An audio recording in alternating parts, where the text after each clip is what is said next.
lost. So why are you paying the bill? Picture a city at 2 a.m. The downtown skyline is on fire. Not a small fire. The kind that turns the sky orange and makes your lungs taste like metal. Everyone wakes up. Everyone panics. And everyone asks the same question. Where's the fire department? Now swap the burning skyscrapers for banks, insurers, and massive financial firms. That's too big to fail.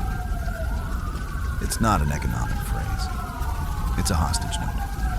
If I go down, I'm taking the whole city with me. So bailouts sound like justice. Firefighters put out fires. That's their job. But here's the uncomfortable part. What if the fire started because the people inside were juggling gasoline and matches and charging admission? Do you still hand them the keys to the fire truck? Welcome to the bailout deal. Explained like you're 5. Because honestly, adults have been pretending this is complicated for years, and it's not. It's just ugly.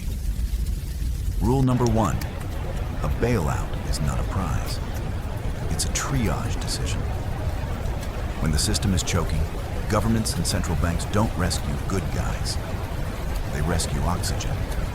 Because modern finance is not a casino off in the distance. It's the plumbing and electricity of the economy. If the plumbing freezes, businesses can't make payroll. If the electricity cuts out, hospitals don't care about your political op. Okay. Why does their failure become your bill? Because banking isn't a piggy bank. It's a lending machine. Imagine a classroom. There's a kid named Bank. Everyone hands him their lunch money because he promises to keep it safe. But he doesn't put it in a drawer. He lends it out. To another kid to buy sneakers, to another kid to start a candy business, to another kid to bet on tomorrow's math test. Then you walk up and say, "Hey, can I have my money back?" And the kid smiles and says, "Sure, as soon as everyone else pays me back." That's the whole game. Short-term promises backed by long-term bets. It works until panic hits. Because panic is contagious. One kid hears a rumor. Bank doesn't have the money. And runs to the drawer. Then another kid sees the first kid running. And now everyone's running. That's a bank run. And once a run starts, even a healthy bank can die because the drawer was never designed to hold everyone's money at the same time. Now here's what made 2008 special. It wasn't one classroom problem. It was every classroom connected by a single sheet of paper with everyone's IOUs written on it. And the paper caught fire. Financial institutions don't just lend to families. They lend to each other. They insure each other. They promise to pay each other if something goes wrong. They stack contracts on contracts on contracts, like a Jenga tower made of debt, confidence, and don't worry, it'll be fine. When one big block cracks, the tower doesn't politely wobble.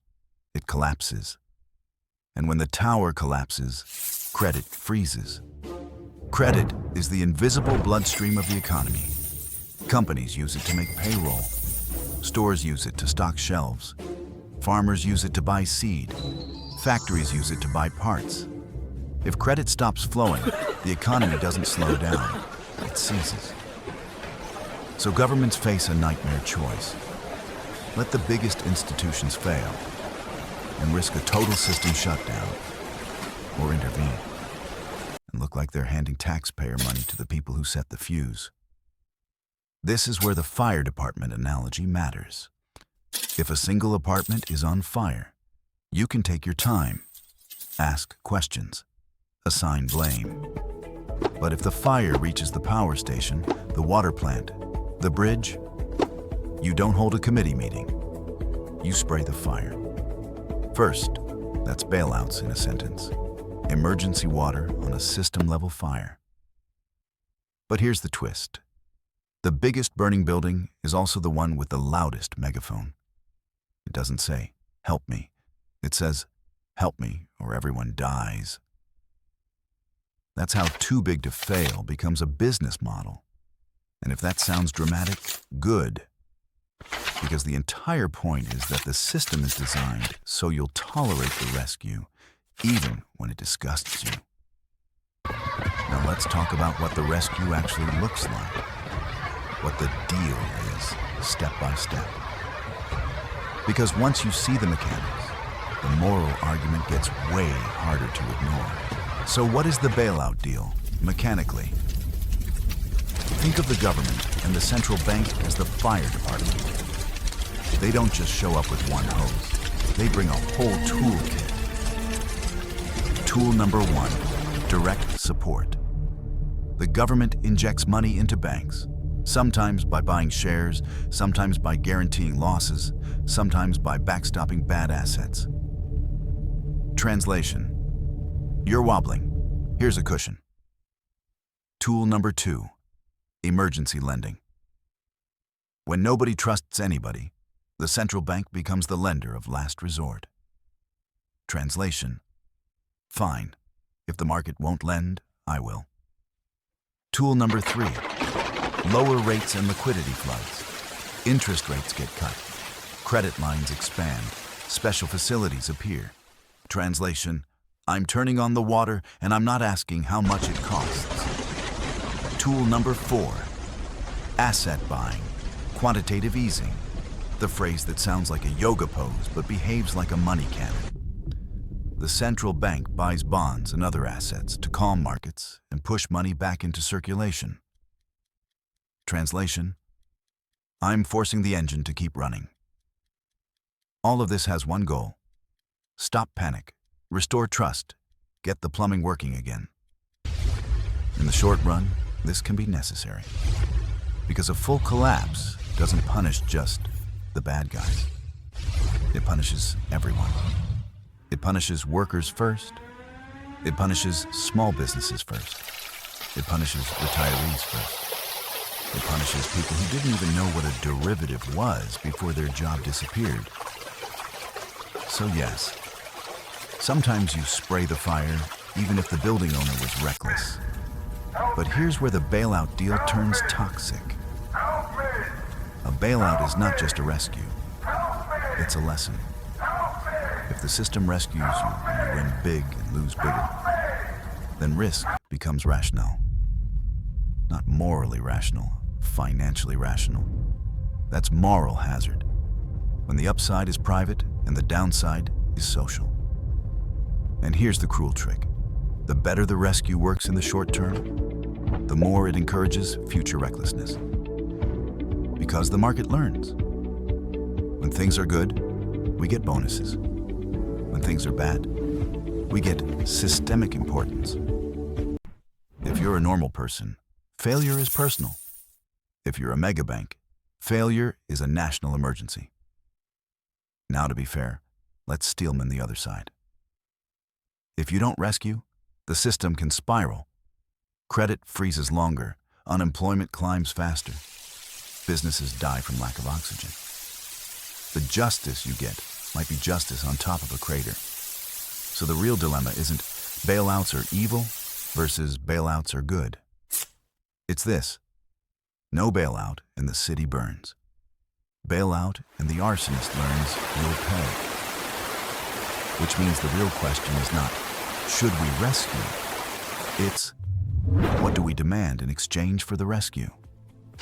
Because if you put out the fire and then change nothing, if you don't prosecute fraud, don't break the incentives, don't shrink the complexity, don't kill the bonus machine, then you didn't build a safer city.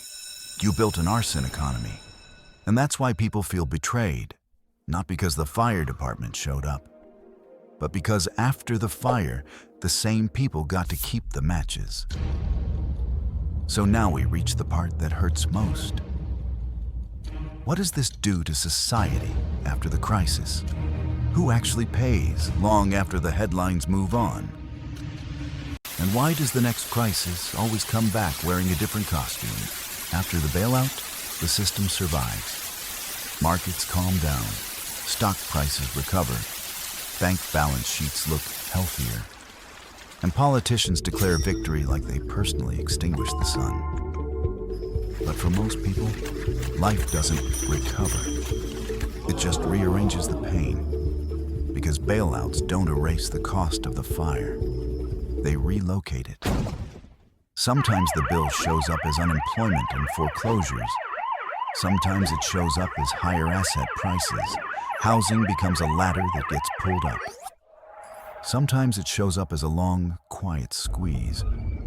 Wages crawl, costs jump, and everyone feels poorer even when the charts look fine. And the biggest cost is invisible. Trust. When people believe the rules only apply to the small, they stop respecting the rules. When they believe profits are protected and losses are dumped on the public, they stop believing in fair markets.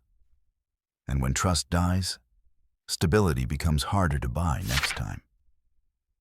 That's why every crisis leaves a scar, not just financial, political, social, psychological. And that's also why the next crisis never looks like the last one. Because after every fire, the system adapts.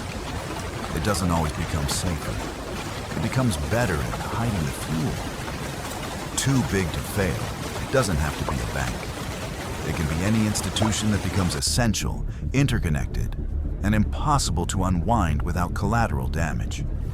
So here's the explained like you're 5 test you should use forever. Who gets the upside? Who holds the risk?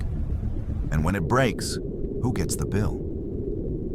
If the answers are upside goes to a few, risk spreads to everyone, and the bill lands on the public, then congratulations. You found the next too big to fail machine. Now here's the hook we end on. Most people think bailouts are paid for with taxes. Sometimes they are. But the most expensive version of the bill can arrive in a quieter envelope, through the purchasing power of your money. Because when central banks turn on the money hydrant to fight a fire, the smoke might clear.